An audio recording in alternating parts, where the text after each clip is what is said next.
It is the day before Halloween Horror Nights opens up at Universal Studios Orlando and the fog settles. And today we are here to check out everything Halloween Horror Nights before opening night. So we're first going to start off with early park admission over at Islands of Adventure. As you can see, we're already inside the park. We're going to go check out the tribute store. It's the first time ever that there's 3 tribute stores actively going on all at once. And then we'll make our way over to Universal Studios to check out all of the scare zones before Halloween Horror Nights opens up tomorrow.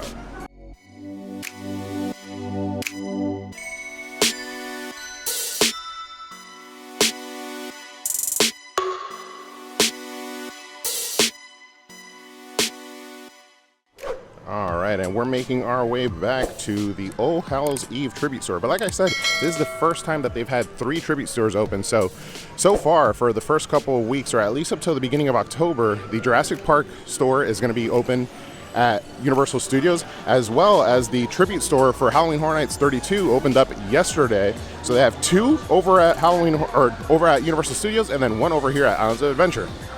And we head into this year's All Hallows Eve, Doctor's Oddfellows Carnival. And there he is as you enter. And I love the setup. They got it kind of set up like it's his circus tent. And if you know some of the Dr. Oddfellow backstory, he had a traveling circus of oddities. That's where Jack the Clown actually came to be. Oh, and check this out. This is the artwork for the UAP t-shirt this year. Dueling Dragons. Choose thy fate.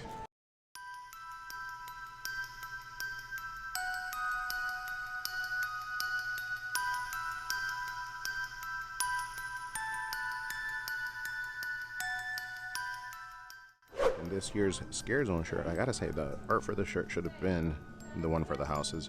This looks super cool, and I'm not a huge fan of the house shirt this year. It's got a little bit too much going on, and of course the See You in the Fog candle. Check it out. This is Dr. Oddfellow, and you got a little Jack right there. He looks so happy. Not what he looks like these days. And of course, Little Boo. I'm not a fan of Little Boo, but he's taken over the merch world at Halloween Horror. Check out this shirt. I like this. Simple. And a cool print in the back for Oddfellow. And here's all the Chucky merch. I gotta say, I'm not mad at it. It's kind of cool, and I do kind of like this big, like, oversized Chucky pin. That looks pretty awesome. Of course, you got your scented candles. I wonder what Chucky smells like. And I just noticed all these posters are in reference to the houses that we're getting this year. We got the Campground Kills, which is the Yeti house. We got Blood Moon, Dark Offering. We also have the Darkest Deal, and then of course the one that we saw in the beginning. I gotta say, they did a great job setting this store up this year.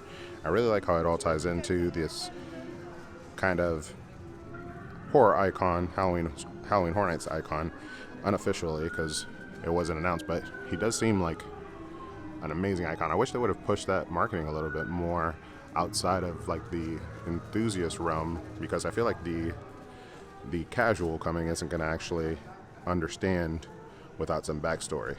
All right, and that is the All Hallows Eve store. I gotta say, it's pretty awesome. Moose, did you like it? Yeah. Man, a few words. We're gonna keep on making our way through. We're gonna jump on the train and head on over to Universal so we can check out all the Halloween Horror Nights going on there. And obviously the fountain is talking behind us, so it's a little bit loud. But we're gonna go check out all the Halloween Horror Nights going on at Universal.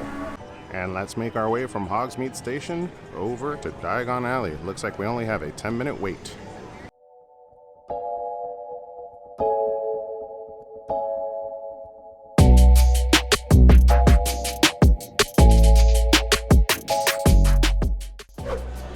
All right, and a 10-minute wait to get on the Hotworks Express and get on over to Universal Studios is not bad at all.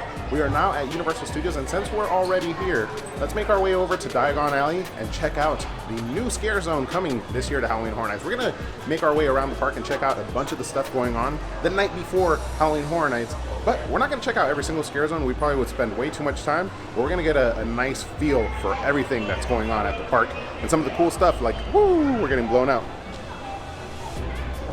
like the new scare zone with the Diagon Alley being used, which is something that I've been saying they should have been doing a long time ago. And we start making our way into Diagon Alley. And I've seen a lot of this online, but this will be our first time checking all the props out in person. I don't live here in Florida, but I have been frequenting the event for years now. So if you guys ever have any questions, make sure to leave them down in the comments. I do my best to reply to everybody personally. And also, I'm fairly active on my Instagram as well, so make sure to follow me on there as well. All right, so there's a show going on in the distance, but check it out. We have our first little bit of construction for the Halloween Horror Nights Scare Zone here in Diagon Alley. You know, this year they're not using Dementors, but it would be super sick if they were able to use Dementors, or at least string up some Dementors in this area as props. Oh, look at the sky. It looks beautiful today. And here's a little bit more theming. It's all kind of scattered about in the area, and it's probably because of the hurricane that they kind of like deconstructed a bit. There should be more going up, but Death Eaters will be roaming the streets. Universal has confirmed, so I'm not sure what they're going to be using the props for. This is obviously like either a fog machine or a speaker. The other one was a stage, so they're going to be doing something where they're interacting with the crowd, I'm assuming. And of course, Nocturne Alley would be a great addition, but just like Moose demonstrated, you got to be careful in here because it is fairly dark. I can't see very much. I feel like the camera is definitely seeing more than I can, but I think there might be some construction in here for this scare zone as well. It's nice and cool in here too. And yeah, there are some props in here for the scare zone, so I'm gonna imagine that they're gonna have to add some lighting because it's dark. I've already bumped into two things. I bumped into Moose, and Moose bumped into a column. Look, you can see Moose better than I can. All right, and we enter Shipyard, one of our first non-Diagon Alley scare zones, and this looks awesome. I like the setup in person. It is basically Dr. Oddfellow's traveling circus. They were traveling, and some of the oddities that they keep locked up in the boxes are now loose, as you can see. This box has crashed down and busted open, and they're gonna be roaming these streets. And this crate right here, I look forward to seeing and people watching as people get scared because it has a faux wood front area right here. That's actually like a mesh where the scare actor could actually jump out. A cool booho. I wonder if it has a trigger effect as well. And here's another one, like crate with this one actually does have a trigger, but these are actually solid metal, so they won't be able to pop out at you, but that trigger will probably catch you off guard. And checking out, just getting like a grand view of everything. We got a bunch of food booths this year, which is kind of like a new thing for all the holidays here at Halloween Horror Nights. And additionally, we have probably one of the better uses for this building, a haunted house. Instead of the ride that's in there that's gonna be only open during the day but closed at night, we'll have a haunted house in there. And I'm not sure which one it is, but last year, man, the operations the first couple nights were kind of tough in there. So hopefully this year they've got that all figured out and the express line moves as express should. And as we're making our way into the Vamp Scare Zone, and we're gonna also check out the tribute store again, I do gotta say, today is a super hot day, but we're supposed to be getting a little bit of a cold front. So this opening weekend might be super awesome for Halloween Horror Nights because you won't be sweating your life away as I am right now. It'll be a little bit cooler, and ooh, man, that shade. Brighten it up here. Feels amazing. But yeah, it might be the perfect weather for an opening weekend of Halloween Horror Nights, aside from the potential rain. And here we are with the Vamp Scare Zone. We have the huge bus, which is a part of the props, but there's a couple other vehicles that I believe are going to be spread across this area. Last year, this was like the traditional Halloween Scare Zone with Sweet's Revenge, but this year we got Vamp returning, and all the scare zones tie into the Oddfellow lore, which is super cool. Once again, I feel like they could have done a little bit of a better job promoting Oddfellow to the general public, but for those who have followed the story and are hardcore fans, you're getting a hell of a treat when it comes to the form of an icon in modern Halloween Horror Nights. And we got this huge stage set up, and just across we have the open today to the general public tribute store that is modeled after a comic book store. Let's make our way in. And we make it in. We do have a separate video. Yesterday was the past member preview. A couple things that we missed we'll be able to check out today, like Jack's mask right up there. Oh yeah, it is nice in here today. You can move around freely. Yesterday with the past member preview, it was crazy busy. The line started here for basically your checkout. if you're looking at buying any merch. And speaking of the merch, and the whole setup with the comic book strips as displays here is awesome. I really enjoy what they're doing with it this year. And this Boris Schuster room is so cool. I love like all like the projections and this door right here that has like the shadows that come around. But in addition, check this out. Like this gives me that like old school detective vibe. I love it.